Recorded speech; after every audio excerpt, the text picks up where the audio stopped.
This is Talk Business and Politics with Roby Brock.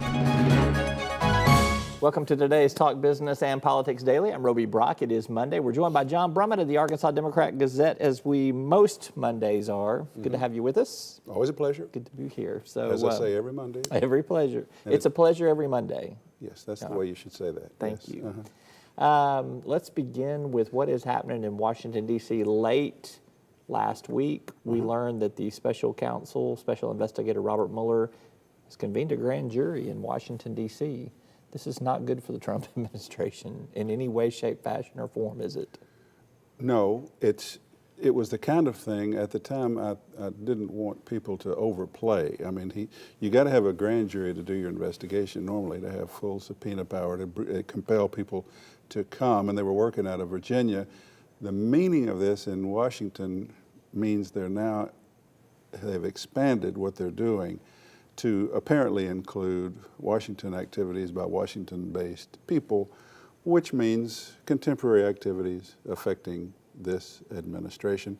It's not surprising. In a way, it's routine, but it's one of these routine things that's significant.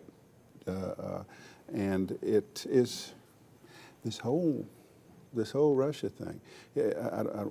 Trump says there's nothing to it. Well, here's what I've decided, and I'm on record writing. I don't think they're going to find that Trump himself was involved in any criminal collusion, criminal conspiracy with the Russians, that he just liked them a lot and was naive and wanted to be pals with and appreciated what they were doing. But as you know, the charge to Mueller is to investigate possible links between Trump campaign and the Russian government and any other matters that might arise in the course of that investigation. I believe that's what's got Trump pretty nearly out of what's left of his mind. I think that any other matters would mean, well, let's look and see at his business dealings over years with any banks or any officials tied to the Russian government. And when it's that open-ended on a man who's got business tentacles that vast, we're into... You got potential for bank fraud. You got potential for Foreign Corrupt Practices Act violations. You've got... there's some violations of even doing business with certain people because the United States restricts it. All of that's there. You've even got, and this is just mere idle speculation, but people are engaging in it, you've got the prospect of looking at the financial amounts in some of these transactions and whether, money could be handled or in a way that might not be legal through some of the... All of these things are now other matters arising from the main investigation and big, very big. And there's certainly people in Trump's orbit that could be sucked into all of this, from his former campaign manager, Paul Manafort, to his children, even with some of their business dealings. Well, yeah, I thought in the beginning that the central political investigation would extend to Flynn and Manafort, and then with that meeting with the Russian people, conceivably Donald Jr. or Kushner.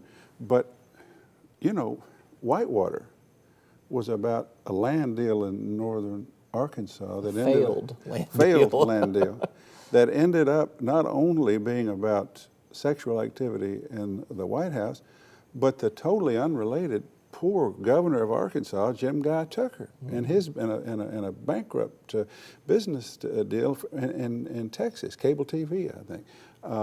And so once the investigation gets going, and once a special counsel reaches that point of other matters that may arise, and then has not one but two grand juries going, we're into something now. Yeah. And Whitewater was also about obstruction of justice and perjury as well. Of course, so, yes. it was. But as Dale Bumper said, when they tell you it's about money, or not about money, it's about money. When they tell you it's not about sex, it's about sex. It was about obstruction of justice and suborning of perjury and perjury having to do with a charge of sexual activity. All right, last question on this, because this relates. So Ken Starr, former independent counsel that did the Whitewater prosecution and case, comes out late last week or over the weekend and says, There should not be a fishing expedition here. You chuckle because what did he do for the better part of about 5 years there? I'm amused because that'll be my Wednesday online column about Starr. Starr was on CNN, and he answered the question actually well. The question was that you have to abide by the charge that you're given when you're made a special counsel. And there's some open-endedness, he said, because it extends to other matters that may arise. That's what he said.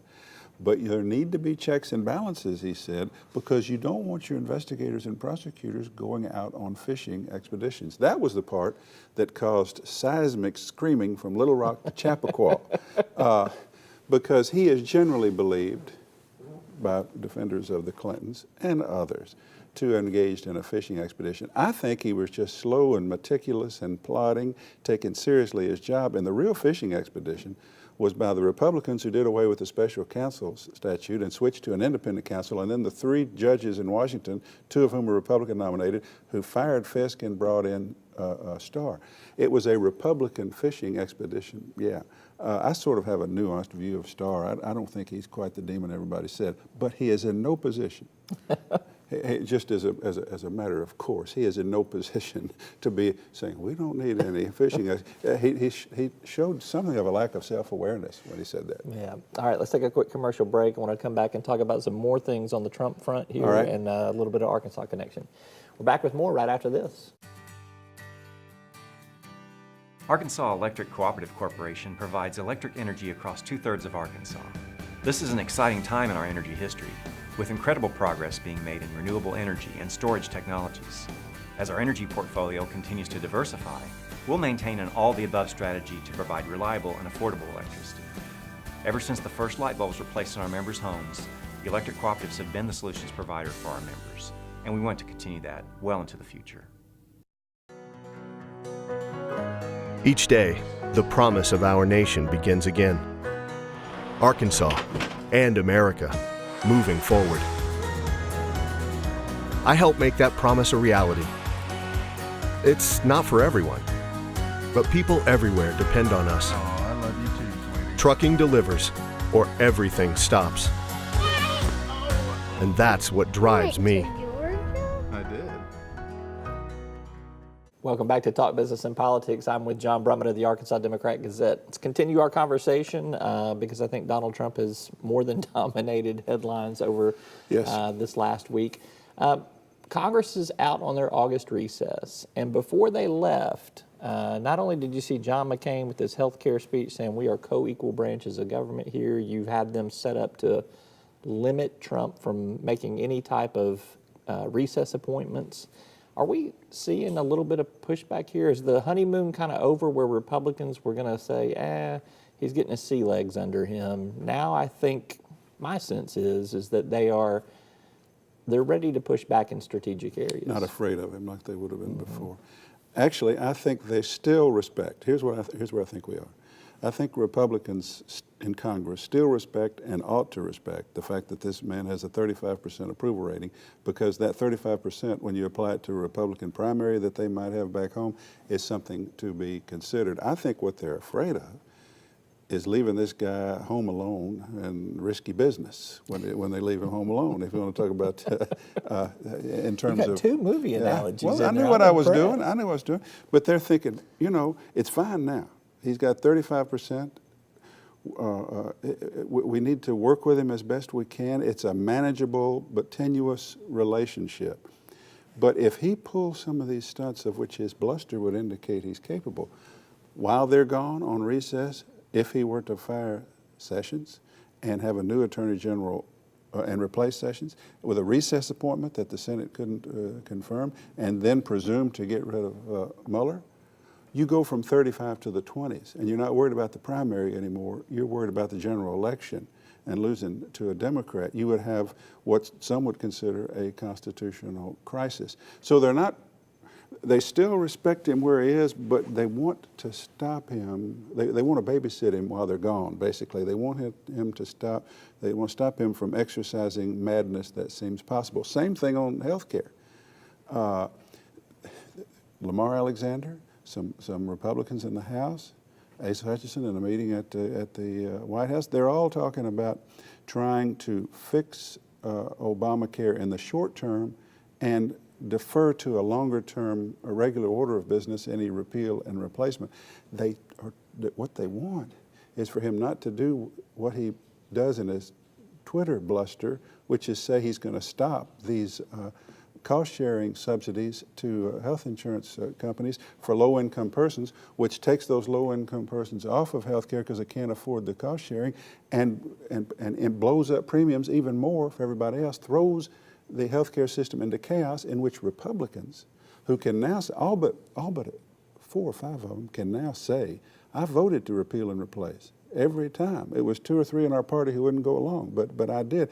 They can deal with that. But what they can't deal with is they didn't repeal and replace what then turns out to be broken and chaos. So they are trying to stop him. They're trying to preempt potential madness by this president. That's what's going on right now. Do you think Trump understands the moment that he is in terms of that precariousness of the situation? When you look back at the West Virginia rally last week, I mean, it was the highest level of campaigning that he did in 2016 in terms of red meat to the base and getting people fired up. And you would think that he would dial it back a little bit if he felt like he needed to moderate some in that respect. I can't explain him. I think he's a volatile personality. My feeling is, and what you get from people who talk about him, and what my observation over a year now, is that he is concerned about his PR in the moment. That's just where he is. I mean, some of us are encouraged to live in the moment. He lives in the moment in terms of his ego. How am I being perceived in the media? And he apparently, when things are going badly, rather than adjust to them in some way, he wants to go back to what makes him feel comfortable. He wants to hear those cheers. And the things that he says, I think he doubles down. You know, if he said something that's called into question, he's going to double down on it and say it even louder and bigger. I think this happened in the Boy Scout speech, and I used to observe this, and I wrote about it in a book about Bill Clinton. He is such a jazz performer, Clinton was, in his speeches, that he could have a teleprompter or a prepared speech, but he plays off the energy of the crowd, and he'll be reminded of something, and he'll say, I see old so-and-so, and that reminds, or he'll do.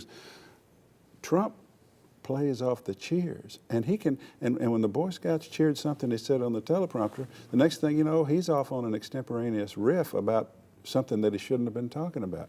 I just think he's so caught up in the demagogic moment that you can't work with him. I'm sure White House people, he had a teleprompter for that Boy Scout speech. It was a fine speech.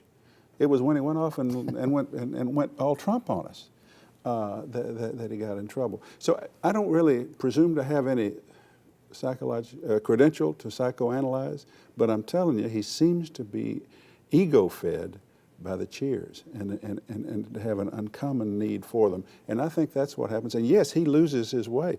A lot of what he says makes worse not only his political situation, but his potential legal situation. Yeah. Because if you're looking at an active matter of obstruction of justice, then writing your son's statement in response to a charge yourself and not telling the truth about it could further that charge. I don't think in that case it did, but it could. Mm-hmm. And I'm sure lawyers, if he listened to them, would say, stop that. Yeah. But he seems incapable. He's playing with fire. Yeah. All right, lastly, Tom Cotton appears with President Trump last week to roll out a legal immigration reform plan or revision plan. Prediction, does it come anywhere near passage? No, and no, it doesn't. This was much like the West Virginia speech. Let's get out here and play to the base. Let's do something on immigration. And they brought out this extremist aide, Stephen Miller, to do some overheated rhetoric about the appeals to the. John, you're showing your cosmopolitan bias now in referring to him that way. So. And I have one.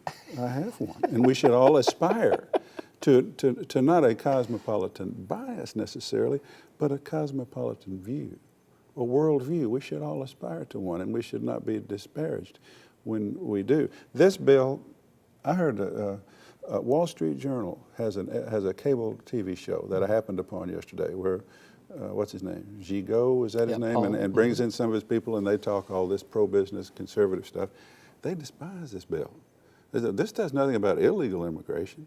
This is about legal immigration. One of them said, I have 3 adopted Chinese children. What do you think I think of this bill?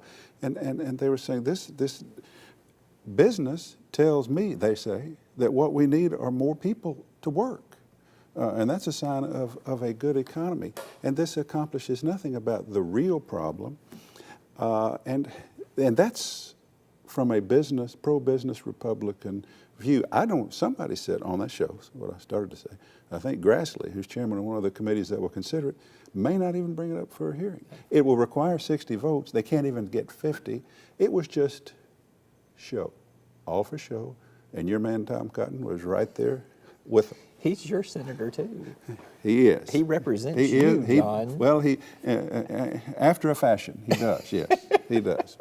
All right, John Brummett, just for show today, but plenty of red Fodder. meat for the base Oh, yeah, right there. so whatever that base is, yeah. Thank you, John. All right, thanks. That's all for today's program. Thanks for tuning in. We'll see you next time.